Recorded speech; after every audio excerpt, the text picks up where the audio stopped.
fotos. Aí ele veio e mostrou, tinha 10 páginas, só que como 10 fotos, só que do lado tinha outras assim, sabe? Montagem. Aí ele falou que ficava 150, só que ele ou só pra você, fiquei triste, porque ou as fotos tinha bonito, mas foi tão bonitinha, dava gosto, mostrar as fotos desse tamanho assim, ó, dava gosto, viu? Aí colocou naquele álbum, acho que da Barbie, aí tá assim, acho que Minha Princesa, acho que na foto. Ai, muito bonito mesmo. Aí depois eu liguei pro João, conversou, aí quando viu que não dava, eu falou assim, antes você não tivesse ligado pra ele, né? Você tinha rejeitado, falei assim, mas não é bagunçado assim. É ele que trabalha aqui. Ele que vai, se eu faço sem ele querer, ele vai falar, não vou pagar, eu faço o quê?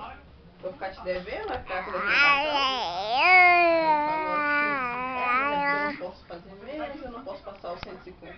Aí ele queria passar 150 no cartão, só que os cartões já não tinham limite pra passar 150 reais. Eu falei, moço, não tem limite pra passar. Agora você falasse 100 pra pôr no cartão, fazer por 100, eu tinha passado no 100 no cartão, eu acho que ainda tinha